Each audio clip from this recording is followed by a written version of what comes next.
हमारा जो अनंत है वो 10 अंग से युक्त होता है। वो 10 अंग कौन से है? आर्य अष्टांगिक मार्ग ये 8 अंग है, और उसी को ऐसा सम्यक ज्ञान प्राप्त होता है और उसकी सम्यक विमुक्ति होती है, और उसी को 3 विद्या हासिल होती है, जिस समय वो अनंत यानी निर्वाण परिनिर्वाण धातु का उसी को साक्षात्कार होता है।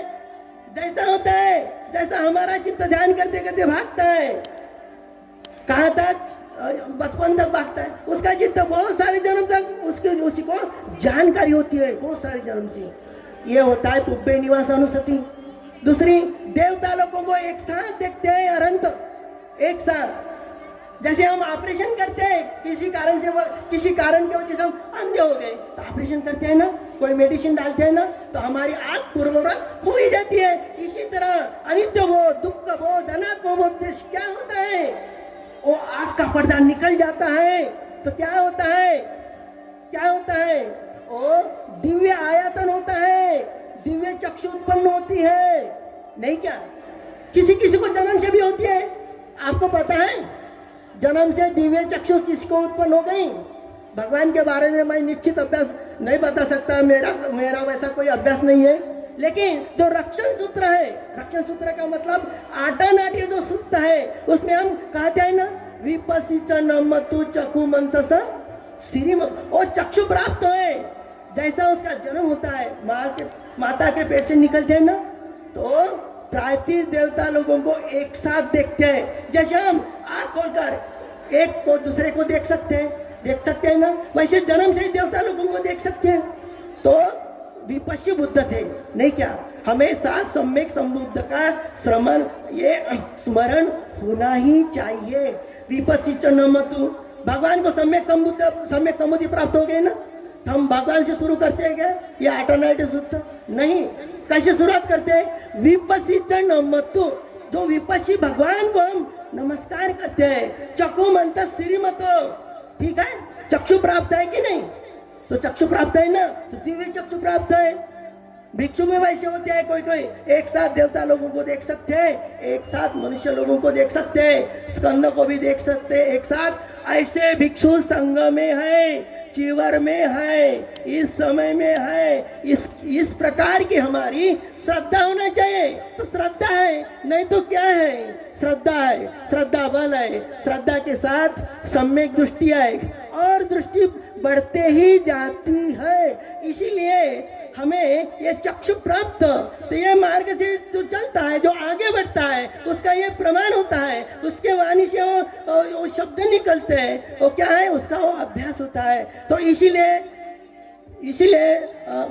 विराग सेठ धम्मानं दीपदानंच चक्षुमा, चक्षु में, मनुष्य में चक्षु प्राप्त व्यक्ति श्रेष्ठ होता है। तो इसीलिए हमने ये सुनना चाहिए, हमें ये देखना चाहिए, नहीं क्या? तो इसीलिए हमारा जो संकल्प है, जैसे अभी भी हम ये बताते हैं, हम आपको पूछना चाहते हैं, आप उत्तर दें या नहीं दें, ठीक है? मैं तो जल्दी उसका उत्तर बताऊंगा। सिद्धार्थ गौतम का सरनेम क्या है पता है? किसी को हाथ उठाकर बता सकते हैं? नहीं। तो ये ऑटोमेटिक सूत्र में है। अंगिरस नमतु शक्य पुत्र श्रीमतो, भगवान का सरनेम क्या था? अंगिरस, नहीं क्या? नहीं तो आप कोई कुछ भी बताएंगे, ठीक है? समय समय पर जो मेरे ख्याल में आपका पुण्य जैसा है और मेरा भी पुण्य वैसा है, आपके हिसाब से मेरे चित्त में जो उत्पन्न होने वाला है, ठीक है? तो आपके मन में क्या संकल्प है? सबके मन में एक ही संकल्प होता है। क्या होता है? अरे अपने सामने जो समस्या है, नहीं क्या? हमारे सामने क्या समस्या है? वो समस्या से कोई हमारी संपत्ति से हमारी समस्या छूटने वाली है? हमारे जो मित्र है उससे हमारी समस्या छूटने वाली है? नहीं है। तो क्या समस्या है? जरा भी मातारपन है या बुढ़ापा है या नहीं? ऐसा कोई संपत्ति से बुढ़ापा नहीं आने वाला है? आने वाला है। जरा भी दुख है, और व्याधि भी दुख है। कोई ना कोई व्याधि आने वाली है, ऐसा नहीं है। और मरण भी दुख है। मरण से तो छुटकारा होने वाला, ये संकल्प है ना, बस यही आपका संकल्प है। और आप यही वंदना के साथ साथ हर दिन आप बोलते हैं, क्या बोलते हैं? अद्दा इमाय पटिपत्या जाति जरा मरणम्मा परिमुच्च सामी, ये आपका संकल्प है। और ये कहाँ पर आप ये संकल्प करते हैं? ये भी प्रमुख बात है। अरे जहां हम संकल्प करते हैं उस स्थान में हमें बल भी मिलना चाहिए, ठीक है? कहाँ बल मिलने वाला है? तो भगवान ने यही बताया कि जो ऐसे दुख हैं जो हमारे रिश्तेदार से, माता पिता से, संपत्ति से, विद्वता से नहीं छूटते, और दुख से छुटकारा पाने के लिए हमने क्या करना चाहिए? जो चैत्य है, जो महाचैत्य है, जो विशेष चैत्य है, उसके समीप जाना, अपने शक्ति से श्रद्धा से फूल चढ़ाना और यह संकल्प करना, पुण्य कर्म करने के बाद संकल्प करना। क्या पुण्य होता है? वही पुण्य है जो हम गाथा बोलते हैं, वंदना बोलते हैं, यही पुण्य है। और ऐसा ही कहना है, अद्दाय माय पटिपत्या जाति जरा मरणम्मा परिमुच्च शांति। अरे क्या पुण्य है? वो पुण्य है, पुण्य भूमि की धूल अपने माथा पर लगी हुई है क्या? आपका मन आपको बोलता है या भगवान के चरण के धूल पर मैंने अपना माथा यानी नतमस्तक हुआ हूँ? तो ये कहाँ पर होता है? ये होता है बुद्ध गया में। तो जो हमारे मन का चिंतन है ऐसा होना चाहिए, जैसा बोधिसत्व के बारे में हमारा जो चिंतन चलता है वो कैसा है? बोधिसत्व के बारे, अरे भगवान ने 6 साल तक तपस्या की, हड्डियों का ढांचा हो गया, हाँ हड्डियों का ढांचा हो गया, हाँ इतनी बात सुनते हैं आप। अरे वो बैठते तो खड़े नहीं होते, हाँ बैठते तो खड़े नहीं होते, हाँ और खड़े होते तो बैठते नहीं। अभी आप सोचो, आप बैठे हुए हैं तो कितने बार खड़े होते हैं, ठीक है? तो इसीलिए हमारा जो सम्यक चिंतन है बोधिसत्व के बारे में सही है। आप सोचे बुद्ध के बारे में आपके मन में सही चिंतन है या नहीं? नहीं तो आप करने के बाद ही आप आगे बढ़ते जाएंगे। इसीलिए बोधिसत्व का, बुद्ध का चिंतन क्या है? बुद्ध का चिंतन है पठमंग बोधि पल्लकं।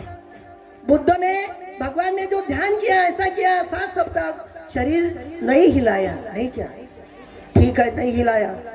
कोई बोलेंगे विपश्य साधक मैं भी 5 घंटे नहीं हिलता मनते जी, देखो अभी भी उसके मन में अहंकार है, ठीक है रहने दे उसके पास, ठीक है। तो आगे चलकर द्वितीय अनिमेषम, अरे भगवान ने शुरू में ध्यान आंख लगा कर किया और बाद में आंख खोलकर किया, नहीं क्या? आपका 1 घंटे का ध्यान हो गया, कोई ध्यान में है बहुत अच्छा है, नहीं भी है आंख खोलते हैं तो भी हमारा श्वास चलना चाहिए। हम जो यानी रिस्पांस देने वाले, इन्वॉल्व होने वाले, 2 बातें हमें छोड़ना ही चाहिए। कितनी भी मीठी बात हो वो अनुभूति से मीठी नहीं है। इसीलिए एक साथ भगवान के समय में जो उपासक उपासिका रहती वो अनुभूति को नहीं छोड़ती, श्वास की जानकारी उसको होती है। ये सारा शरीर गंदगी से भरा हुआ है, ये इसकी जानकारी उसी को होती है, तो जल्दी से जल्दी लाभान्वित होते हैं, उसका जीवन सफल होता है। इतना ये मंडप बनाए, ऐसे वातावरण में आए, ये किसी के पुण्य वजह से नहीं हुए। ये कार्यक्रम हुआ, ये कार्यक्रम करने वाले ने किया, उसका भी पुण्य है, लेकिन आपका भी पुण्य है। हम पुण्य से पुण्य का और हम बढ़ाने के लिए प्रयास करेंगे इतने अच्छे समय पर। इसीलिए ये सम्यक चिंतन होना ही चाहिए। ये 2 प्रकार का ध्यान हो गया, आंख लगाकर ध्यान हो गया, आंख खोलकर ध्यान हो गया, अनिमेष लोचन, आंख नीचे नहीं किया, ऊपर नहीं किया भगवान ने। महत्वपूर्ण बात तृतीयं चक्रमणं। अभी ये सोचे भगवान ने 3रा सप्ताह ऐसी जगह निश्चित की, 30 फीट की, और जगह निश्चित करने के बाद भगवान ने 7 दिन तक 1 मिनट भी खड़े नहीं रहे, चलते ही रहे। तो सोचने की बात ये है, हमारा ये ऐसा चिंतन चलता है कि भगवान के शरीर का हड्डियों का ढांचा हो गया और ये 3 सप्ताह में उसका ढांचा बदल गया क्या? इतने हड्डियों के ढांचा चल रहा 7 दिन तक, वो किसी लिए चल रहा? वो ध्यान है। भगवान को कोई जरूरत है क्या? सम्यक संबोधि प्राप्त होने के बाद उसी को ध्यान करने की जरूरत नहीं, लेकिन वो महाकारुणिक थे। आगे चलकर भिक्षु हो, भिक्षुनिया हो, उपासक हो, उपासिका हो, मेरा अनुकरण करेंगे। इसीलिए भगवान ने तत्यंग चक्रमन चक्रमन करते हुए भी सबने ध्यान करना चाहे। और चक्रमन के ध्यान में जो 5 लाभ है, बैठकर ध्यान करने से वो लाभ मिलने वाले नहीं है।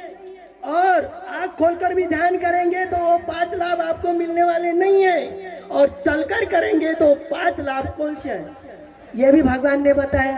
तो हमें भगवान ने जो किया, अरे मेरे लिए ही किया।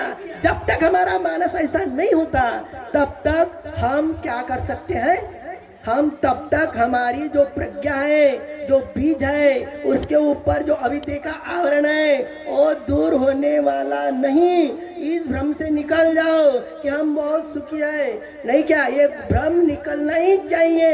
अरे भगवान ने क्या, मेरी मैं क्यों नहीं करता। इसीलिए हर दिन हमने ये चिंतन नहीं करना चाहिए कि मैं ध्यान तो करूंगा ही। अरे नहीं किया तो क्या करना, नहीं किया तो खाना कम खाऊंगा, थोड़ा कम खाऊंगा, ज्यादा नहीं। ये संकल्प करेंगे, एक दिन खाना कम खाएंगे, दूसरे दिन आपके अपने आप अपना मन ध्यान करने के लिए समय निकालेंगे।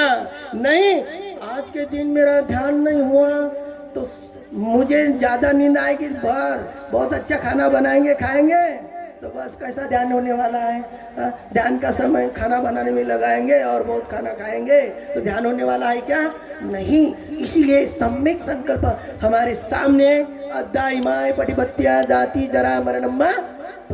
अरे एक संकल्प पूरा होने के लिए और भी संकल्प होना चाहिए।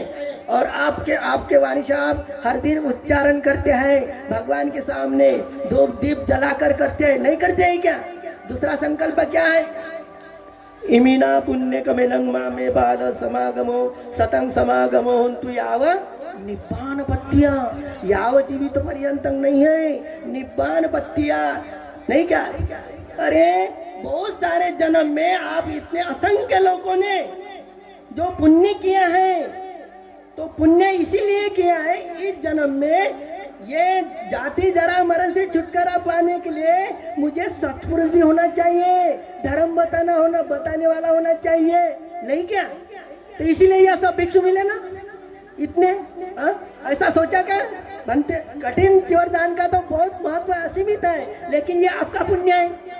और भंते जी आप ही बहुत बता रहे हैं, ये बड़े बड़े भंते जी बता रहे हैं, मैं किसी लिए आपको बता रहा हूँ, ये आपको पता नहीं है, ये भंते जी को भी पता नहीं, बताया होगा तो पता है ज्ञान ज्योति को। मैं सबसे पहले इस भूमि पर आया हूँ, मैं सबसे पहले इस भूमि पर आया हूँ।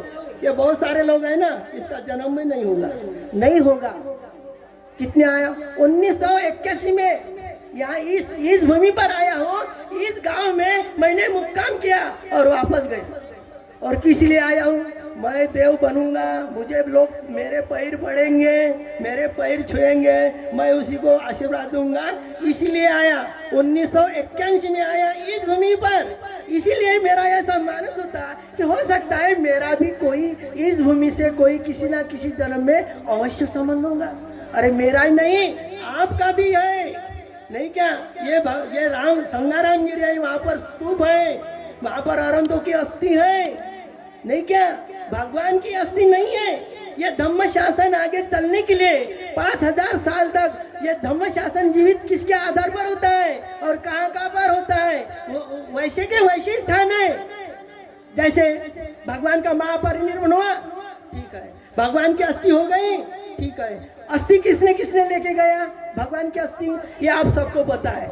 ये भी पता है कि राजा महाराजा ने लेके गया, देवता लोगों में लेके आया, ऐसा भी लिखा है किसी देवता लोगों ने भगवान की अस्थि ले गया। लेकिन गाथा क्या बोलती है, बुद्ध धम्मच संग सुगत तनुभवा धातो धातु गब्बे लंकाए जम्मू दीपे तितस पुरवरे नागलोके जधुपे। आपके मन में शंका है क्या इसके बारे में। जैसे बुद्ध की अस्थि हम लाते हैं, सारी बुद्ध की अस्थि नहीं होगी क्या, महामोगलान की अस्थि नहीं होगी क्या, ठीक है,